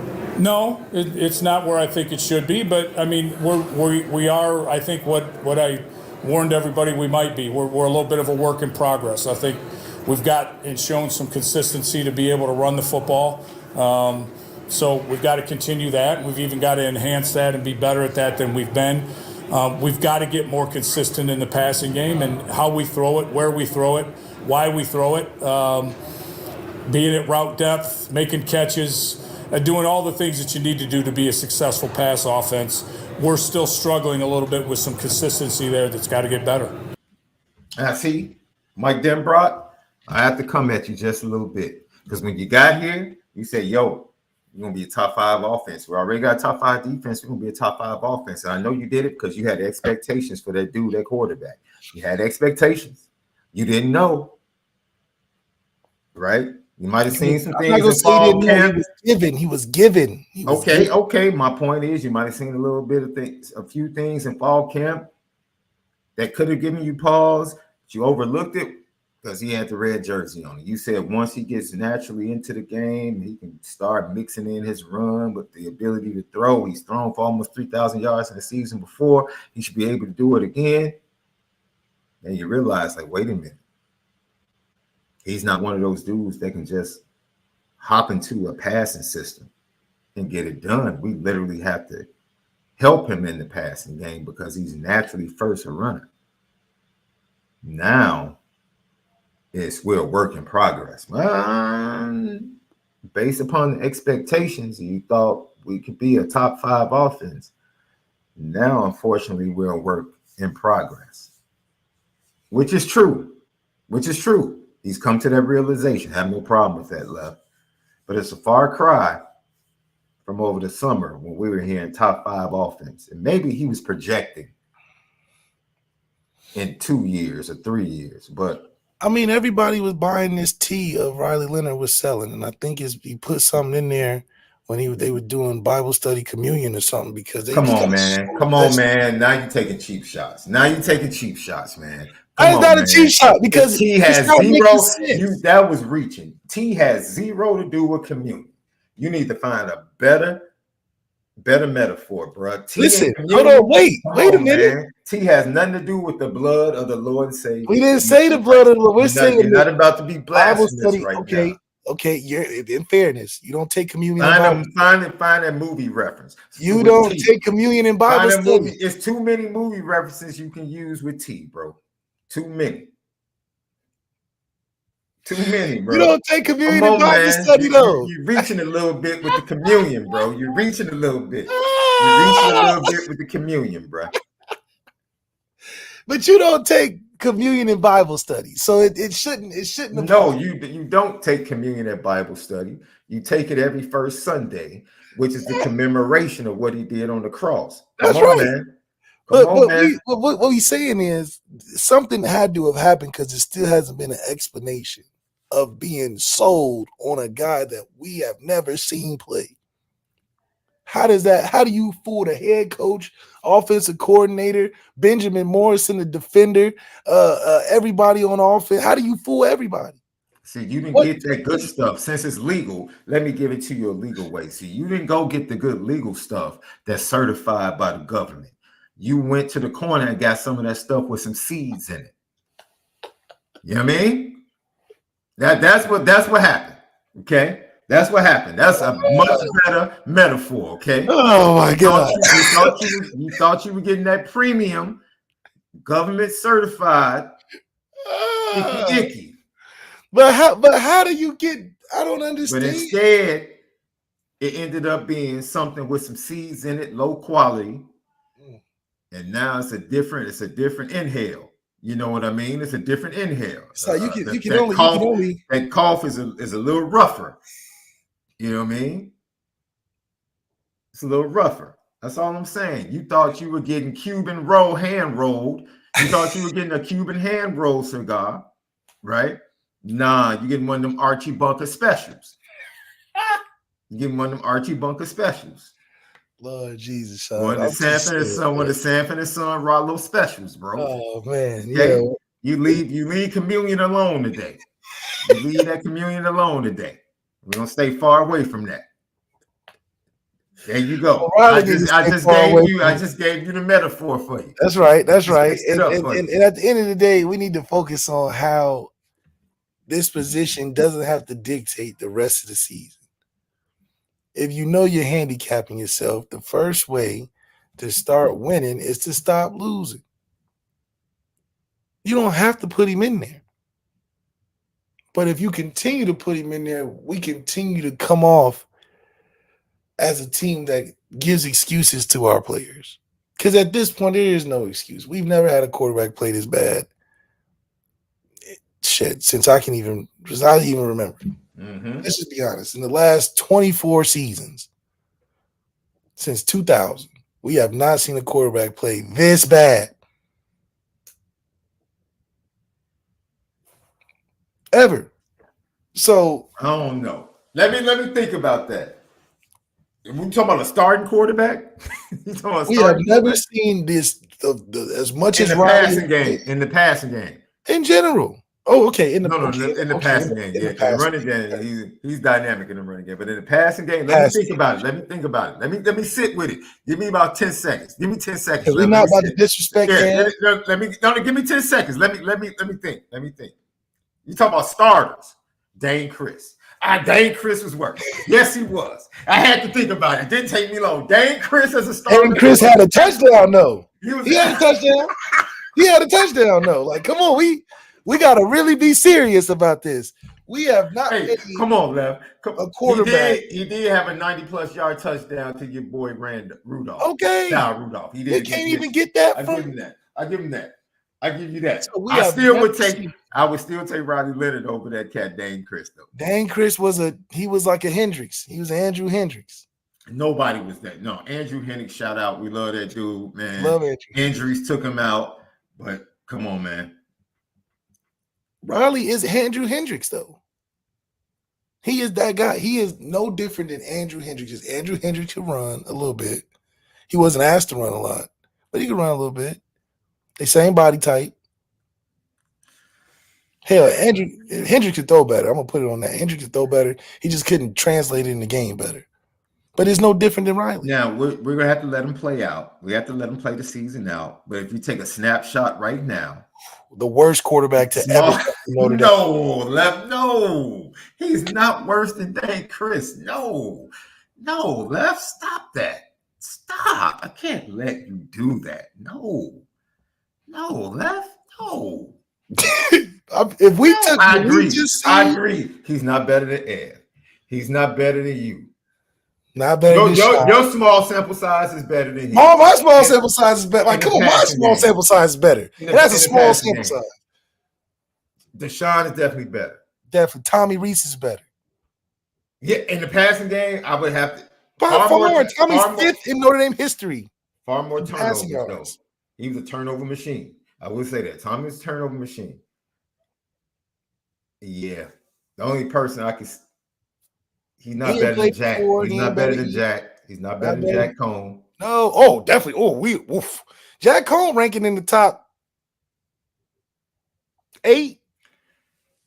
Damn near top. Yeah, 5, he's not better than Sam. Definitely not better than Sam. If anything, you have to put Riley in the conversation of best running backs in the last 2 decades. Oh, yes. Thank you, Hunter. Drew Pine.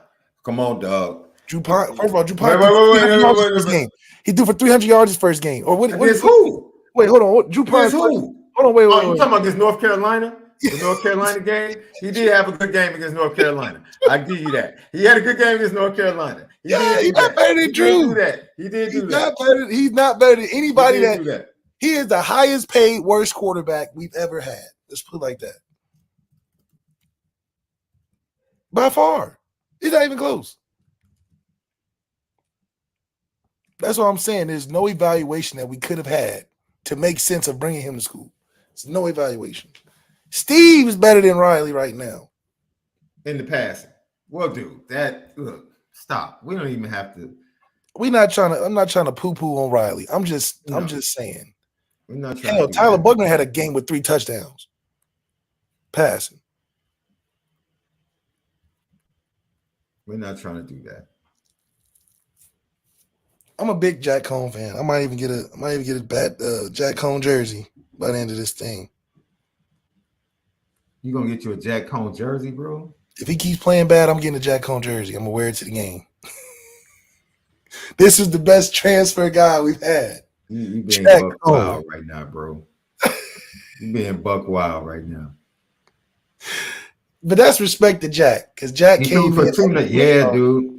24 for 34, 289, 3 touchdowns, 0 interceptions against North Carolina. Yeah, that was up against Drake May. That was against Drake May too. That was against Drake May. Hey, I don't know. I might have to give the edge to Drew Pine. That's what I'm saying. This is the worst quarterback we've ever had. Just for that game. What was the metric that we brought him in on? That's the question. What's the metric? But we said we can only go by his small snapshot. He might have a 300-yard game later in the season. So just based upon what we've seen in 3 games, yes, Drew Pine has one in his pocket. We talking about one. We can't even get over 200 yards passing. Hunter H. Come on, bro. Come on. The last 2 defenses that Riley Leonard has played. Come on, man. That NIU defense ain't that, bro. They are not that. They made them look like that, but they are not that. We need to stop. we need to stop. They are not that. I understand, man. We're talking not just as a quarterback, because everybody's trying to bring up his legs. We're not counting the legs. See, we're not taking off the red jersey. We're keeping the red jersey on in this. In the passing game, I still say Dane Chris is worse. But in the passing game, I'm riding that. In the passing game, it's hard to argue. It's very hard to argue. Don't do this Josh Allen metric either, because Josh Allen can throw the ball.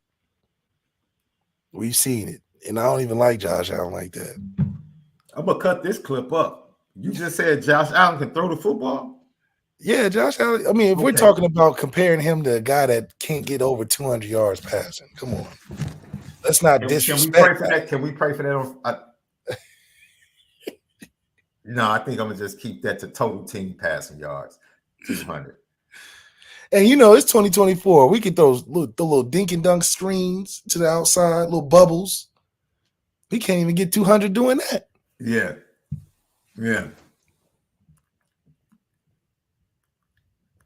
It doesn't matter about, once again, I saw enough from Dane Chris. No, sir. Nah. Nope.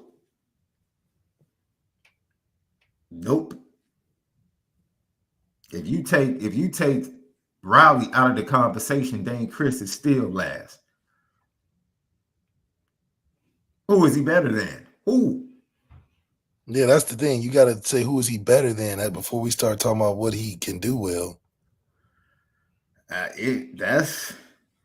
Come on, man. Nate Montana was never a starter at Notre Dame, man. Why are we even talking about Nate Montana? Why we have to go that low? Why is Nate catching strays in the chat? That's like saying Ron Paul is the Demetrius Jones catching. Come on, dog. What? Oh, man. Demetrius Jones got in the game because of 2 injuries to quarterbacks in camp, man. Once again, like Lefty just said, why are we lowering the standard? Yeah, we are lowering the standard just to not have Riley Leonard in that conversation. That's the problem. It's all right, guys. We just made like the Players Lounge. A bad recruiting. Hey, let me tell you something. That Players Lounge conversation this week was after. I was backstage, just like eyes getting big, like, oh, y'all really going in? That's what we doing this week? He said, sat next to him, said, bad recruiting mistake. We'll get it fixed. Yo, that Lou Holtz story, ladies and gentlemen, you have to go look. I have to share this, dude. This cat, they said Lou Holtz. They played Michigan State. Oh, my God. Lou Holtz walked up to a tight end that was awful at blocking. and tapped him on the sun. I wish I could do the Lou Holtz voice and tapped him on the You gotta go. in You the gotta middle of tune the in for the game. voice. You gotta tune in for the voice. Just for the voice, you need to go subscribe. Just for the impersonation of Oscar McBride. Because it was too good. It was too good. Lou Holtz walks over to this young man. I don't want to say his name. Walks over to this young man in the middle of the game and says, "Son, I understand. It's just a recruiting mistake that we made. And we will get it fixed. But I promise you, we're going to get it fixed. Don't even worry about Don't even worry about it." This is in the middle of the game. This is in the middle of the game. He didn't scream at him. He just spoke to him in the calmest voice and said, "Son, it's okay. You're just a recruiting mistake that we made. We messed up. But you know what? We're going to take care. We're going to handle that. Don't you worry. Don't you fret. We're going to handle that."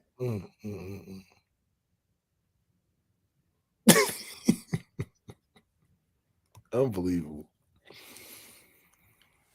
Let me tell you something. I left.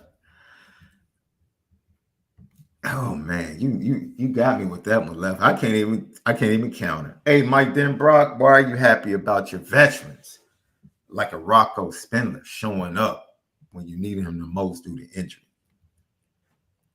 How much they love their teammates and love Notre Dame, and those guys are a testament to hard work, commitment, and what a true Notre Dame man looks like. They came to work every day regardless of circumstance and put the work in necessary, and I don't think you saw much of a blip on the radar screen when those guys went in the game Saturday because of the preparation that they did to be ready to go when their time came. And unfortunately and fortunately, it came on Saturday and they were ready to go. Aeneas Williams has carved out a little bit of a role. I guess what's he done to see the field as a freshman? Yeah, Aeneas is a very explosive athlete and smart, twitchy, very sudden. I think he's got a great feel in the run game. Obviously, he's stacked in a backfield in a room full of really good players. So anytime we can kind of get him and work him into the mix a little bit more, we'll do that. That was always my guy going into the season. I've told everybody that. That Aeneas Williams is who I was looking for to get in and make an impact this year. He got the most versatility. He's physically big enough. He can do a lot with the football inside and outside the box. And so even if it's a couple carries, I think I was dead on right that he was going to be involved in some way. Mm-hmm. And this, he got it. Wait, hold up. Wait a minute, man. Is somebody? Yo, you can't be serious. Jarius Jackson, ladies and gentlemen. Jarius Jackson was twice the passer that Robbie Leonard is in Notre Dame. Then he went to the NFL, played with the Denver Broncos, and then went to the CFL and won 2 Grey Cup championships as a quarterback. Y'all need to stop. Y'all reaching. Now we're reaching. The whole Demetrius Jones thing is like, dude, what? The fact that you have to reach that low points, it further magnifies and highlights what Left is saying. Why did we bring him? As much as I'm trying to protect right now, it keeps getting worse. Y'all making it worse. These comments are making it worse. I'm still riding for Dane Chris, but hey, that's hard to do. That's a competing thought in your brain. Man.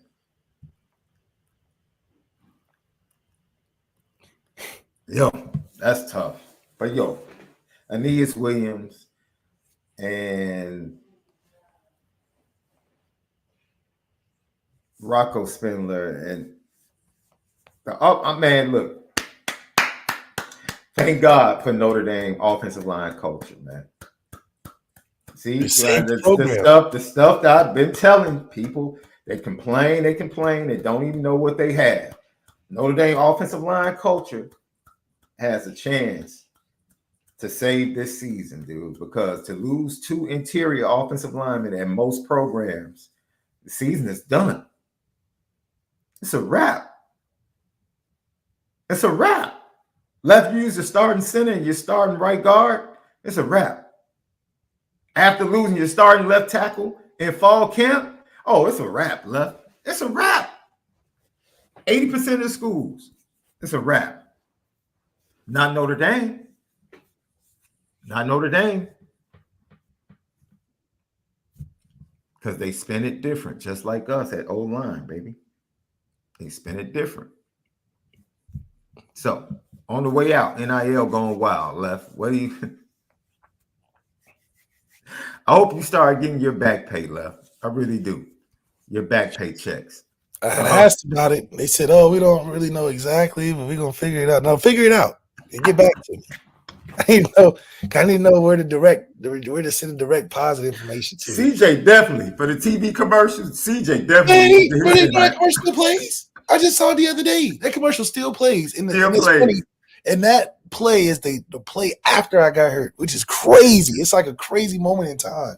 Like, every time I see that, I'm like, that's the touchdown right after I got hurt. Like, wow. And I thought when he hit the league, I thought that was his thing with Vizio. I'm like, oh, Vizio paying you, da-da-da. He's like, no, man. No, crazy. Man. No, they stuck him for his papers, man. They stuck, yeah. They're trying to stick him for his papers. And hopefully he gets his paper back. Lilo Galante said left trying to get that back child support from the NCAA. Look, I got that statute of limitation. I got years. I'm good. I'm right. I'm fitting right in the years where right there at the starting point. Right there. Give me my money. Look, I got the date. They said it's from 14 to 16. This book is from 14, 15. So I can just show this. This is my proof. I got dates and everything. This is my proof I'm in there. How you feeling about the Tennessee? You talked about it a little bit. You like that? You think Notre Dame should add a little ticket fee? Put that Nico Iamaleava bill. That $8 million in there come out of the pockets of just no, and they got 100,000. If they just add $1 per ticket, that's 100,000 per game. Everybody got to pay on this one. Yeah, y'all want this quarterback so bad, everybody paying for him. How about that? That's fair. Yeah, Notre Dame Stadium seats right now 7. What's the capacity? I know it just got up.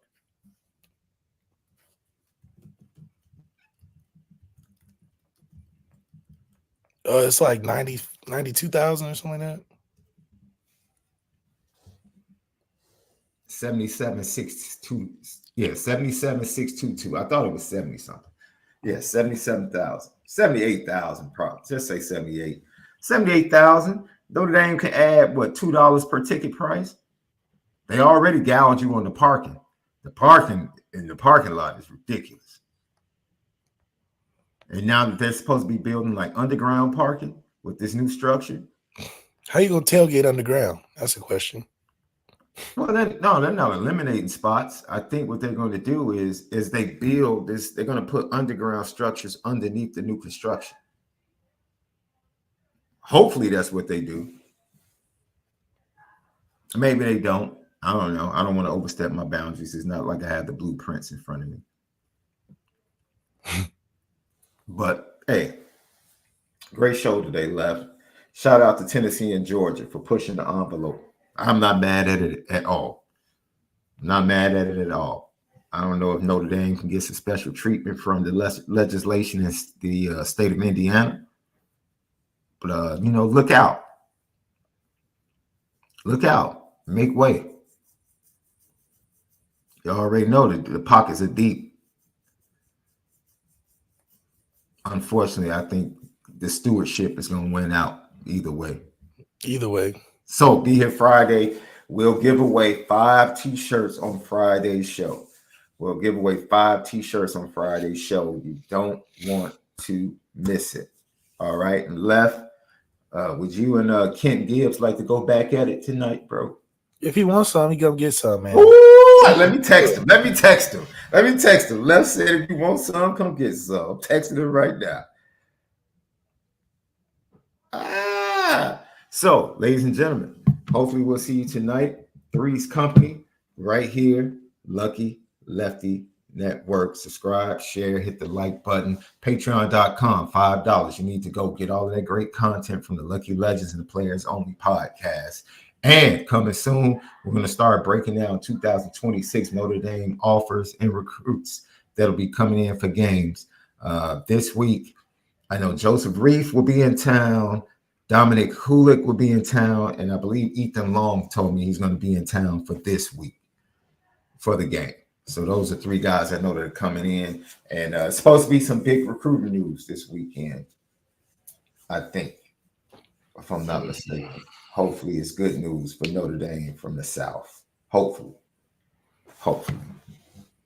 So for Left SD2 mics, man, we see you guys tonight.